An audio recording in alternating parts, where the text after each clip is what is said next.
Which Florida Gator new starter is going to be the most impactful this year? We'll talk about it here on Locked On Gators.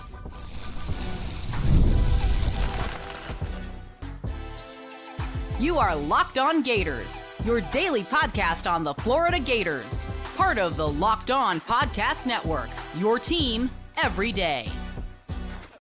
Hello and welcome back to another episode of Locked On Gators, part of the Locked On Podcast Network, your team every day. Thanks for making Locked On Gators your first listen of the day every day. We are available daily and free with us in the podcast and on YouTube. Happy Thursday. I am Brandon Olsen. Find me on Twitter at WNS_Brandon. Find all my written work with New York Giants on SI. Today's episode of Locked On Gators is brought to you by Monarch Money. Take control of your finances with Monarch Money. Use code LOCKEDONCollege at monarchmoney.com for 50% off your first year. And like I said, today we are talking about which first-time starters or which first-year starters are going to be the most impactful for the Florida Gators. And I'm letting you know now, the first name that we're using is DJ Lagway. Is that cheating? Yes. Do I give a damn? Nope. Look, and I say this also to acknowledge that we got the reports officially the other day that DJ Lagway is back throwing full time. I've said this before. I truly I know that he finally put it up on Instagram. He put the video of him throwing. And I've said before, I don't buy at all that he wasn't throwing. Okay. I don't. I think that again, previously, he was throwing behind closed doors, and now he gets to throw behind open doors, I guess we'll say. But I also do think that it's kind of fair to put DJ Lagway in this as a first-time starter, because really last year is different. Because I think last year you can kind of scrap as if he was a starter, because I do think that there's an important, I guess we'll say, an important caveat here is that this is the first off season where DJ Lagway is the starter. Yes, DJ Lagway last year started, I was going to say more games, but I guess regular season started the same number of games as Graham Mertz did. And of course, he had the postseason game because last year DJ Lagway started the Samford game. He started the Kentucky game, Georgia, LSU, Ole Miss, Florida State, Tulane games, but also important to acknowledge that that Georgia game he barely played in, and because he got hurt in the first half, it was the second quarter, and he got injured in that one, and now it's his team.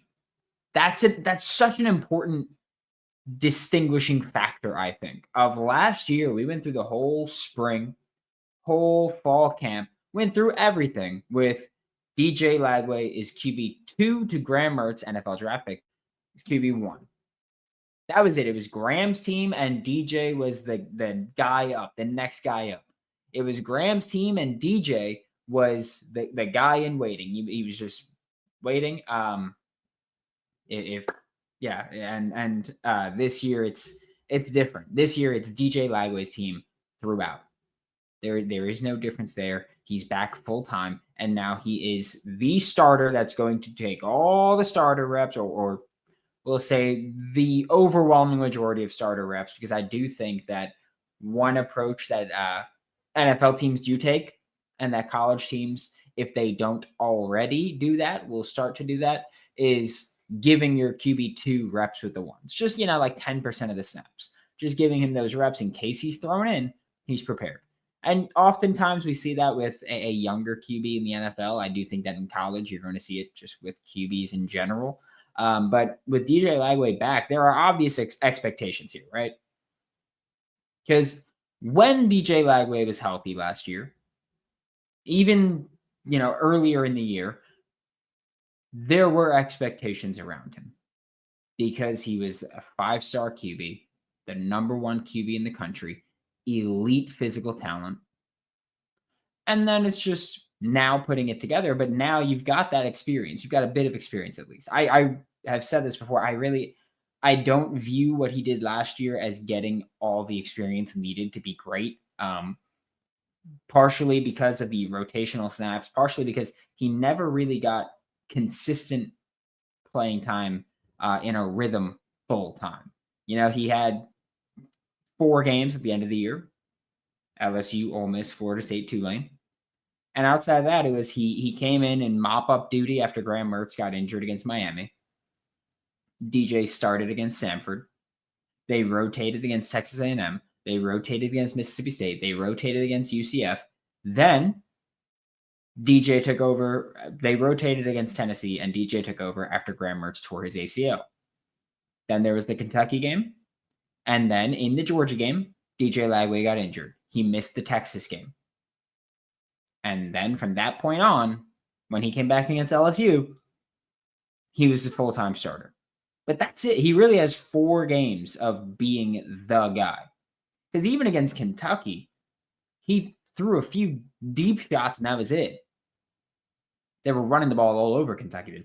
Jaden bought 5 rushing touchdowns, so they were just destroying them on the ground. Now, there's expectations. There is no question about who should be QB1. And this is fully and firmly DJ Lagway's team now. It is. There's no debate. There's no dispute. There's no conversation. It's DJ Lagway. Is he healthy? Yes. Then it's his team. Simple as that. And I think that's huge for him to have that confidence from the coaching staff. And I'm not saying that they didn't have confidence in him last year, but last year it was everybody knew, hey, DJ, it's going to be your turn, but right now it's Graham's. Now it's DJ's turn. You're going to have more time to just focus on your reps with the ones. And also, this is a great supporting cast. I think that, again, I've said this before, I think the Florida coaching staff has done a fantastic job of building this roster. Okay? I think you've got a great O-line in front of you, and I do think that they will be great. If they're not, they're not, but I do have expectations for them to be great. And I think that the pass-catching group is just – and by pass-catching group, I include running backs, tight ends, receivers here. I will say that. I do think that the running backs will be more involved this year. I've mentioned before, I think that with that air raid principles that I think we'll see more of introduced, a lot of people think just, taking deep shots and throwing the receivers a ton. But I do think that the running backs are more involved than many people acknowledge and many people accept. And so I do expect them to be more involved in the passing game than many people are anticipating. Jacoby Jackson and Jaden Bosch should both be catching swings out of the backfield and just getting to run against DBs and, frankly, pummel them. Like that should be the expectation. So I think DJ Lagway is easily the guy when we talk about a true first-year starter. And look, like I said, is this cheating? Sure, maybe. Like, there's going to be people who don't count DJ Lagway as a first-year starter, but this is his first year as the unquestioned QB1, the unquestioned starting QB. It's now. That's it.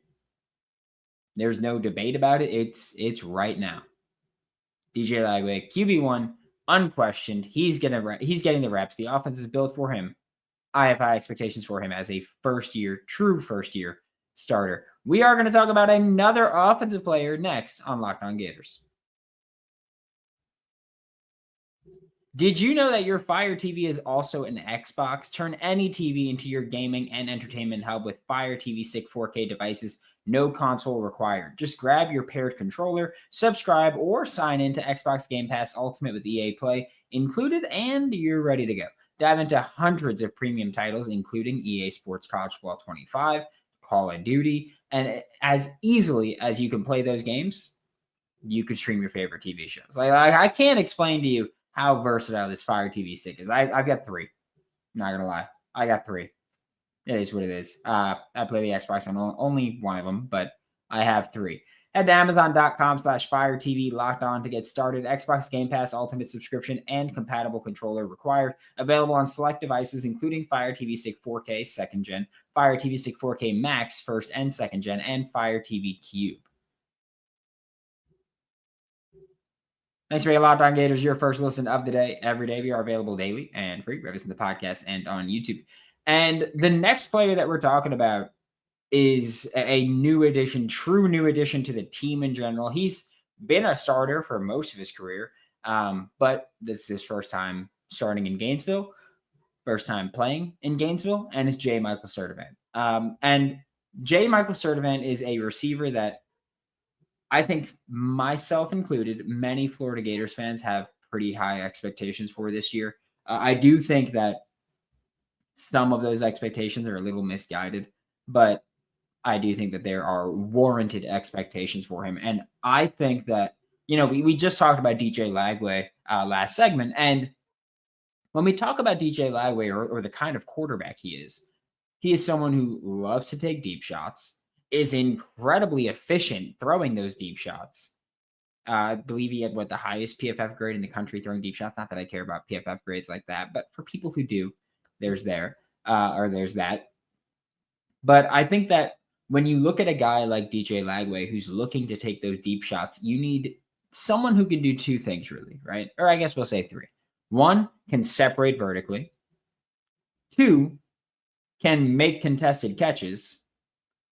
And three, can make catches with a wide catch radius. He doesn't have to be contested there, but he can go out and move and have a bigger target for the quarterback to throw to. And I think that J. Michael Sturdivant does all those things. And DJ Lagway needing those is not a matter of, oh, he's not good enough. He needs more refinement with this or that. It's got nothing to do with that. With Anthony Richardson, I used to say, hey, he needs these big receivers with big catch radiuses because he couldn't hit crap as a passer. With DJ Lagway, I don't think it's about, oh, he can't hit crap as a passer. I think it's that he can actually put the ball where only his receiver can catch it. And when you have a receiver with a large catch radius, like a J. Michael Sturdivant, like a Dallas Wilson, like an Aiden Mizell, you have receivers that you have more area to throw to where only they can catch it. J. Michael Sturdivant is listed as like 6'3", 205. And again, a large catch radius, as in he can go up and stretch out and he can go make big plays there. I think having DJ Lagway with him is huge. A deep downfield threat as the X for DJ Lagway. DJ Lagway had incredible deep passing numbers. He did. That's just factual. You can not like anything about, but incredible deep passing numbers in 2024. Passes 20 plus yards downfield. He went 19 for 36, 53% completion, which I know 53 doesn't sound awesome. It is when you're talking about that deep downfield. So completed 53% of his passes that deep, 733 yards, 5 touchdowns, 2 picks, 15 big time throws on PFF, 1 turnover worthy play. The other one wasn't his fault. The other turnover was not his fault. It was tip. So you're looking at all those numbers. And DJ Lagway did that with Chimdike, Elijah Badger, and that's not a knock on either of those guys.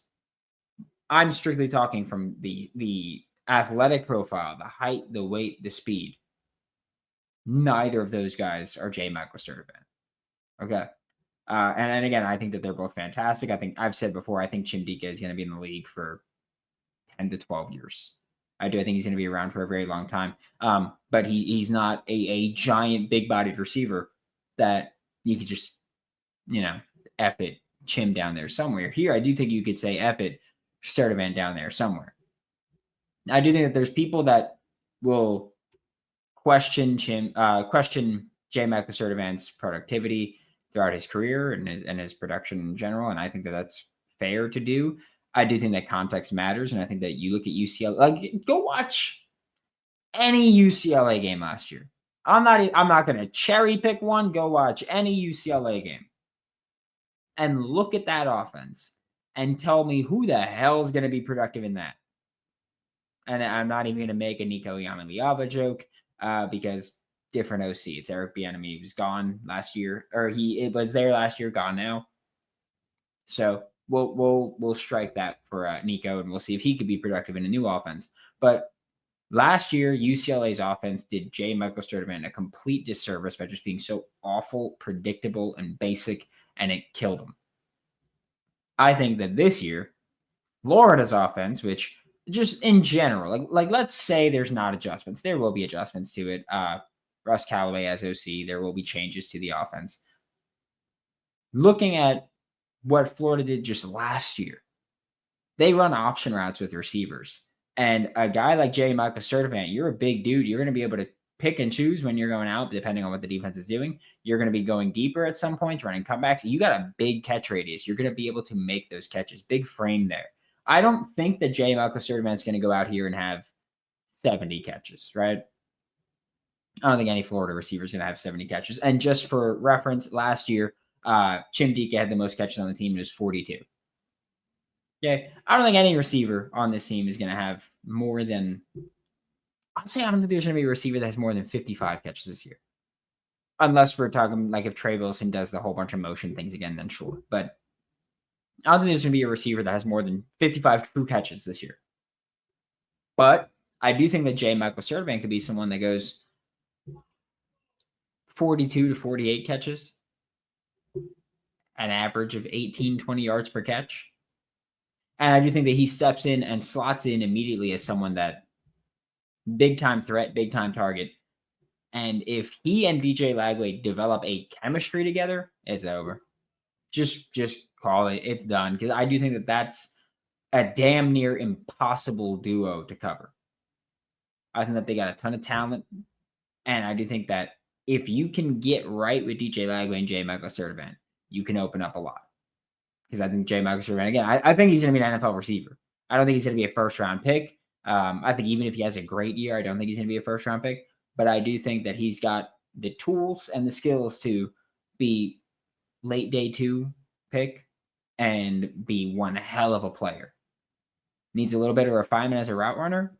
But if you just want to say F it, Sturdivant down there somewhere, I do think you could do that. And I do think that that could be, I don't want to say reliable because I just hate saying to rely on jump balls.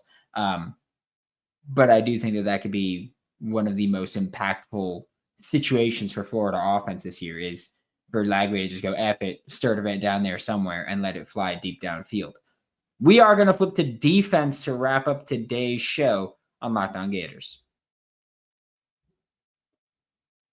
You ever check your bank account and wonder, where did all of my money go? Well, between dining out, online shopping, and entertainment, it's easy to lose track. That's where Monarch Money comes in. Your personal CFO, giving you full visibility and control over your finances. Monarch Money isn't just a budgeting app, it's a complete financial command center. You can track all of your accounts, investments, and all of your spending in one place. So you stop just managing your money and you start building your wealth. Take control of your finances with Monarch Money. Use code LOCKEDONCollege at monarchmoney.com for 50% off your first year. That's monarchmoney.com. Code LOCKEDONCollege for half off your first year with monarchmoney.com. Thanks for being Locked On Gators, your first listen of the day. Every day we are available daily and free wherever you listen to podcasts and on YouTube. To wrap up today's episode of Locked On Gators, we are flipping to the defensive side of the ball when we talk about a first-year starter. And this time we're talking about Jamari Lyons, right, on the defensive line. I know that there's going to be a million people in the comments that are going to talk about Miles Graham and whoever else they're going to talk about. That's fine. You could do that. I guess you could also genuinely, I think you can make a case for like a George Gomes, because last year Jack Pyburn was like kind of technically the starter, although George Gomes was the better player. It was kind of just more Pyburn started games and played a lot of first downs, which obviously statistically you're going to have more first downs than any other down in football. And so for Florida, it was, hey, we're going to start Jack Pyburn. Teams run more on first down. He's a great run defender, so we're going to start him there. But George Gomes is another person that you could throw in here. I'm still throwing Jamari Lyons in there. He is back from injury or will be fully back from injury by the time we get to the season. And last year, he wasn't going to be a starter even if he's healthy. I know that there were a lot of people that go, oh, well, you know, he's going to take Cam's job in fall camp. And then be a starter throughout the season. You know, even if he's not a starter at the start of the season, he's going to be a starter a few weeks in. I don't think that's true. I do think that Cam Jackson was pretty damn good. That's the thing we talked about quite a bit of. I don't think he's going to be, you know, ever a really high ceiling player in the sense of an elite player, but I do think he can be a really good nose tackle at the next level. And I think he will be with the Panthers, especially that he's going to be practicing and learning from Derek Brown. But I think that Jamari Lyons has a strong case here as one of the most impactful starters. Because don't forget, that's what we're talking about. Most impactful new starter. And I think Jamari Lyons can be that. I think that, and again, Jamari Lyons is a player that we really don't know much about as just a football player, let alone a Florida Gator, specifically just as a football player at all, because he didn't play last year because he got hurt right before the start of the season and missed the remainder of the season. So didn't play last year. In 2023, a rotational player, he got one start in 2023. Didn't do a ton, had flashes, but didn't do a ton overall. But those flashes were pretty impressive. But for me, I think one of the things that makes Jamari Lyons one of the most impactful new starters this year is that I think he's truly capable of playing both the nose tackle and the three technique spot, which I mean, call it whatever you want to call it in this defense. I don't care for that. But I think that Jamari Lyons is capable of playing both those. I expect him to be playing primarily at the nose tackle so that Caleb Banks can play three tech. Because I think Caleb Banks could be a game wrecking, we'll say, three tech this year. If Caleb Banks plays this year how he finished last year, yeah, sure, first round pick, no doubt.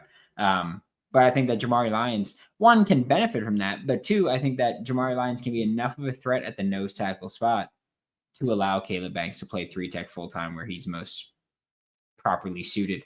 But Jamari Lyons is someone that can play nose, can play three tech. Honestly, I think that you can put him at Tyreek Sapp's spot as well at that F and just say, yep, we're just going to have you out there and just wreck stuff, right? Like you're going to be way more powerful than pretty much any offensive tackle you see. I think that you're going to be a lot quicker than some of the guards and centers you're going to see. And I think that you can really cause havoc. I think he's got the athletic traits that we've seen to say, hey, you can be dangerous with some refinement, right? And refinement is where we get to the next part here, right? Again, we've seen some pretty athletic traits from Jamari Lyons. Now, when you talk about refinement, you have to look at who's coaching him. And the person that's coaching Jamari Lyons is Gerald Chapman. And we've had these conversations before in Locked On Gators. I think that Gerald Chapman is one of the best defensive line coaches on the planet. I mean, there's a reason that the Chicago Bears came calling for him a couple months ago. There's a reason that LSU came calling for him a couple months ago. It's because he's really damn good. Okay? Because he's really good. And I mean, he's going to be here for another year or two, right? Like Gerald Chapman's not going to be here long. The NFL is going to come calling, and eventually a team's going to be willing to pay him. But it is what it is. It's not a bad thing. It's just accept the future is that a lot of these college coaches, when they get NFL calls, they're going to take those calls, and eventually they're going to leave because it's just a better job right now in the NFL. But with Gerald Chapman coaching Jamari Lyons, I've said Gerald Chapman has earned the my opinion doesn't matter strike, right? Like Gerald Chapman can take a player and I could say, hey, I don't really like that player's film, but Gerald Chapman has earned the I'll shut the hell up card. Okay? And he's earned that because he's really good. And if he thinks he can work with them and he thinks he can develop them, then I trust him to develop them to become a great defensive lineman. And I think Jamari Lyons can do that. And I think that, you talk about last year and everybody mentions, Tyreek Sapp, George Gums as great players off the edge, but all of it started with Caleb Banks. Go back and look. When Caleb Banks started going off, that's when everybody else got to go off. That's when everybody else had their breakouts. You're going to have Caleb Banks again this year. You're going to have Tyreek Sapp again this year, who is legitimate. I think Tyreek Sapp might be the higher drafted player out of those two. You're going to have George Gums this year. You're going to have LJ McRae this year. you're going to have Jamari Lyons this year. Like you're going to have, we'll say 3 of those guys are going to be starters, right? Caleb Banks, George Gums, Tyreek Sapp are going to be starters. Jamari Lyons is going to be the lone guy that wasn't a starter last year. He's going to be the lone guy that's going to get guaranteed one-on-ones. A pretty athletic guy, very versatile football player, being coached by Gerald Chapman, getting one-on-ones. Yeah, I'll take wins there, because I think that lineup right there, like, you say football is won and lost in the trenches. It all starts up front. Florida defensively up front, one of the best in the country. That wasn't an opinion. That wasn't a question. That's a fact. Florida's defensive front is one of the best in the country, and they should absolutely dominate offensive linemen this year. Thanks for making Locked On Gators your first listen of the day. Every day we are available daily and free wherever the podcast and on YouTube. We'll be back tomorrow. Talk more Florida Gators. For Locked On Gators, I'm Brandon Olsen. Don't forget to follow me on Twitter at WNS_Brandon. Find all my written work with New York Giants on SI, and I'll see you all next time.